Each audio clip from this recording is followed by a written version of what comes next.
aku sih? Aku tuh cerita biar dibela sama kamu. Mancing-mancing emosi aku lagi.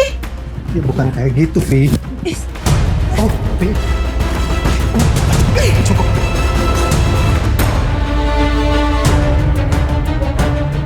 Duduk kamu. Ih, apa sih? Ih, Demi nama Yesus, tolong hilangkan roh jahat dari tubuh istri saya. lepasin nggak? Diam, Vi. Lepasin.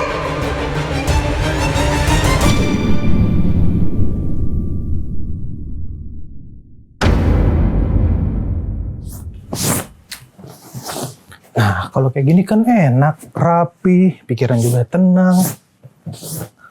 Hidup tuh harus teratur, biar Tuhan ngeliat rumah kita juga enak. Nah, kayak gini.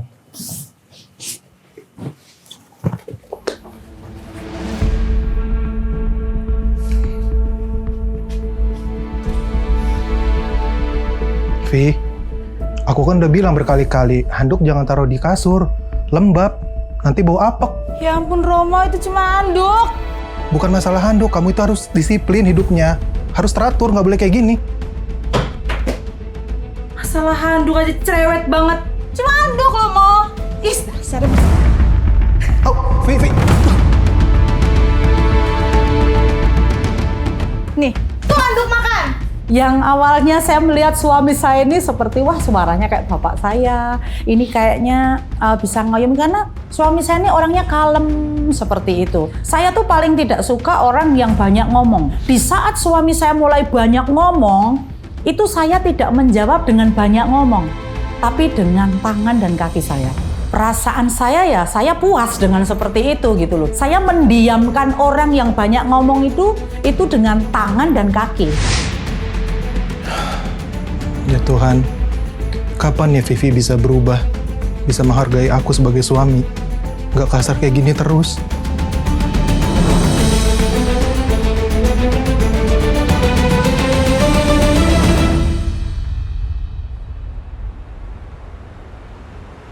Ya gue gak cepat cari jalan pintas. Aku harus koordinasi sama tipe musik sebelum mulai. Waduh, saya pukulin itu di mobil dia sambil nyetir gitu. Ayo mati sama-sama nih kita nih. Kemudian saya tarik itu bajunya itu sampai kancingnya tuh brodol semua, lepas semua gitu. Di situ sifat asli saya muncul. Karena memang dari awal-awal dulu tuh saya tuh dengan laki-laki itu selalu ingin memimpin. Nah, kebetulan saya melihat di dalam keluarga saya itu ibu saya tuh orangnya sangat dominan sekali dengan bapak saya.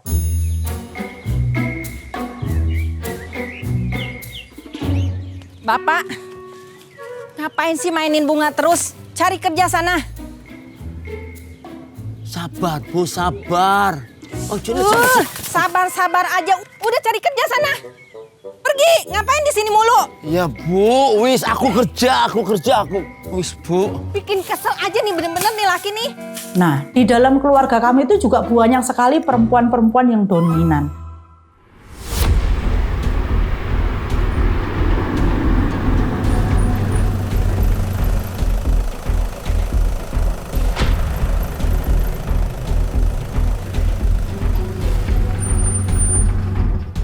Sudah aku duluan.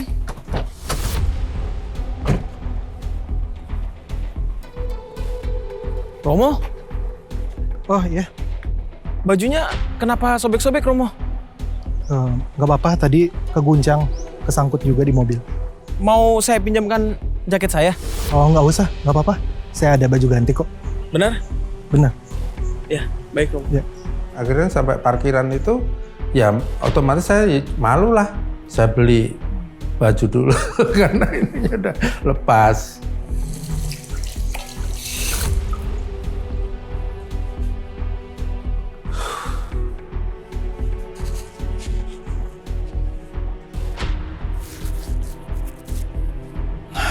Tuhan, kenapa bisa seperti ini? Kalau bukan karena Engkau, sudah aku tinggalkan dia. Kadang-kadang sifat manusia saya itu juga masih ada. Jadi ketika dia melakukan hal-hal yang kasar kepada saya, yang menyakiti saya gitu ya, saya juga komplain sama Tuhan. Tuhan, kenapa? Kok Tuhan kasih saya istri seperti ini? Saya bilang. Mari kita naikkan pujian ini karena kasih itu lemah dan lembut. Kasih pasti lemah lembut. Kasih pasti memaafkan. Ajarilah kami ini kasih-Mu ya Tuhan. Kasih-Mu tiada batasnya. Waktu habis berantem itu, terus saya pelayanan di gereja, saya nggak lihat suami saya lihat sudut yang lain. Karena kalau saya lihat suami saya, konsentrasi saya udah buyar. Tuhan memberikan suatu talenta yang lebih pada istri saya. Ketika dia bisa membawakan puji-pujian yang luar biasa, sehingga orang lain pun mendengar suaranya bisa meneteskan air mata. Kenapa sih Tuhan nggak bisa ngusir roh jahat yang ada di dalam istri saya? Saya memimpin pujian tuh sebenarnya juga dalam diri saya tuh juga saya minta ampun sama Tuhan. Tuhan, maaf ya, ampuni saya tadi udah marah-marah. Itu saya minta ampun sama Tuhan. Dan waktu pulang, saya tahu suami saya tuh udah bukan melupakan sih, tapi lebih memaafkan, mengampuni.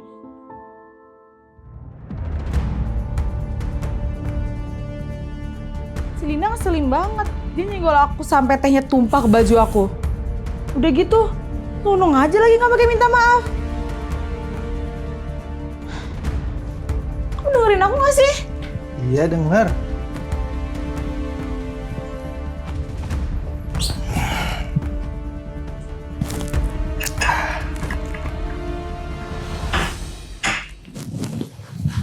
Terus gimana? Gak enak kan diperlakukan gak sopan sama teman kamu? Gak enak kan diperlakukan kayak gitu? Sama halnya kayak aku. Aku dimaki-maki. Di KDRT sama kamu. Sekarang kamu ngerasain kan kayak gitu? Hal yang sama. Kamu itu sama teman kamu sama aja. Sama-sama ceroboh. Sama-sama ngamuk kalau dikasih tahu. Kok malah nyalain aku sih? Aku tuh cerita biar dibela sama kamu. Mancing-mancing emosi aku lagi. Ya bukan kayak gitu, Vi. Oh, Vi. Cukup, Vi.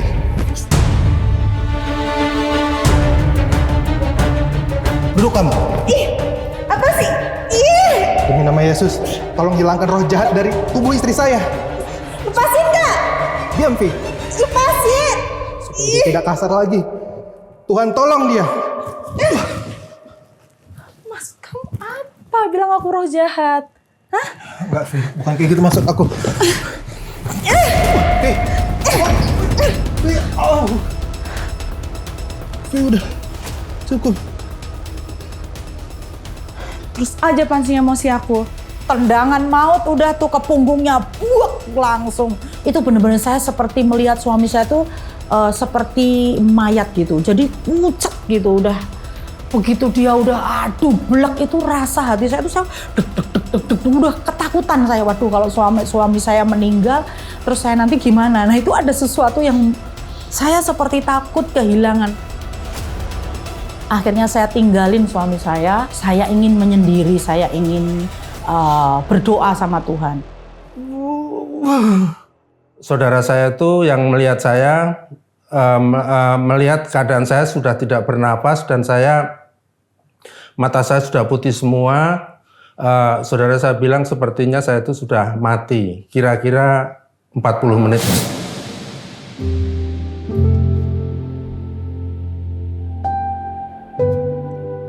Aku benci melihat bapakku dulu. Diam saja saya diinjak-injak oleh ibu.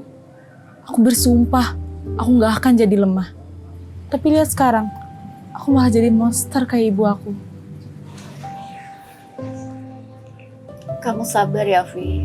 Setelah pertobatan saya, kemudian saya menikah dengan istri. Apa yang Tuhan ajarkan kepada saya, harus saya praktekkan kepada istri saya. Saya tidak melakukan pembalasan, saya hanya diam. Kadang-kadang saya tuh sering misalnya dia marah gitu ya, saya diam aja berdoa. Dia pukul saya diam aja. Suami kamu diam itu bukan dia lemah, tapi karena dia sayang sama kamu. Dan kamu sebagai istri, kamu harus ingat anak-anak kamu, Vi. mereka butuh kamu, seorang ibu. Firman Tuhan juga mengatakan bahwa seorang istri harus menghormati suami dan suami mengasihi istrinya. Saya di situ, saya selama 2 hari itu saya benar-benar saya berdoa sama Tuhan. Saya ingat, jadi kayak itu bayangan suami saya yang pucat itu nggak hilang-hilang. Saya takut kehilangan, kemudian di saat saya berdoa, itu seperti Tuhan itu bicara kepada saya. Seandainya bukan dia suamimu, mungkin sudah hancur dari dulu gitu. Rumah tangga itu sudah hancur dari dulu. Itu ya yang selalu saya ingat. Kemudian saya oh iya ya, kalau saya nggak ketemu sama suami saya, mungkin kejadiannya nggak akan seperti ini. Mungkin saya akan menjadi single parent udah lama banget, karena nggak ada seorang laki-laki yang bisa diperlakukan seperti itu.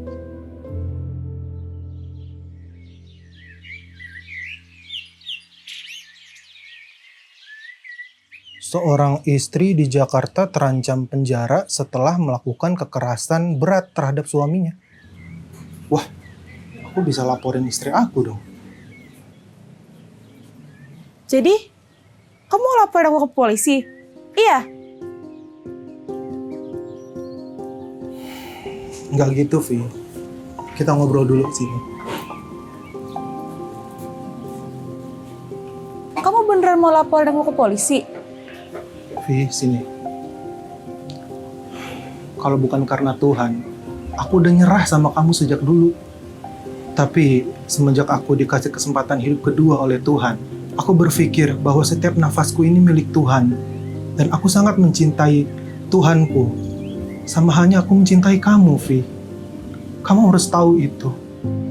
Jadi, aku harap kamu bisa berubah ya, Vi. Setelah 2 hari itu saya pulang, ya saya masih agak ego-ego dikit lah gitu. Masih agak ribut-ribut dikit. Saya lihat anak-anak saya, waduh saya lihat mata anak-anak saya itu saya sudah begitu banyak saya melukai mereka dengan memperlihatkan sesuatu yang seharusnya mereka nggak lihat. Saya berantem sama bapaknya, itu adalah sesuatu asupan makanan jiwa yang nggak bagus buat dia.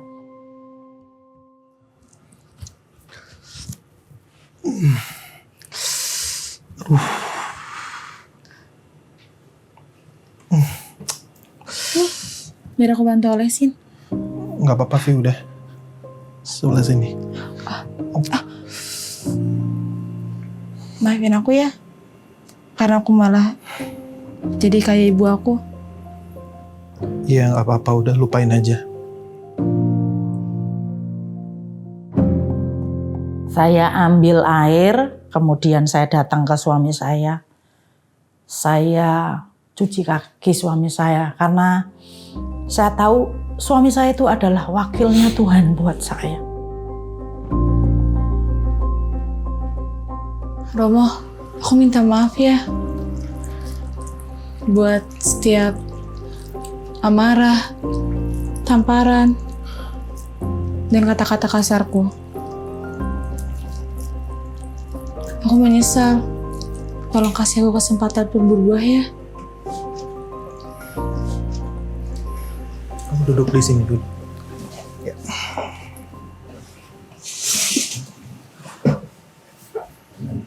Vivi, aku sudah mengampuni kamu sejak lama. Sebagaimana Tuhan mengampuni semua kesalahan manusia. Jadi aku harap kamu bisa berubah. Tidak kasar lagi. Dan kita mulai dari awal lagi ya. Terima kasih Romo. Ya, sama-sama. Saya peluk suami saya, maaf ya Romo. Saya cium kakinya, saya peluk. Itu saya merasakan saya benar-benar kasih Kristus di dalam diri suami saya. Kasih Kristus itulah yang mengajarkan saya untuk mengampuni dalam segala hal. Dia berubah dan mulai sadar, mulai kalau berbicara juga mulai volumenya mulai turun, walaupun Itu sudah pembawaan ya. Manusia itu tidak ada yang sempurna. Suami nggak ada yang sempurna, istri pun juga nggak ada yang sempurna. Tetapi untuk menjadi seorang istri itu harus seperti di dalam firman Tuhan. Tunduklah kepada suamimu. Tunduk kepada suami itu bukan berarti istri itu lemah, bukan. Tetapi tunduk kepada suami itu adalah sebagai bukti bahwa kita mengasihi Tuhan Allah kita dengan segenap hati dan segenap akal budi kita. Sebagai seorang istri harus bisa mencintai dan mengasihi suami.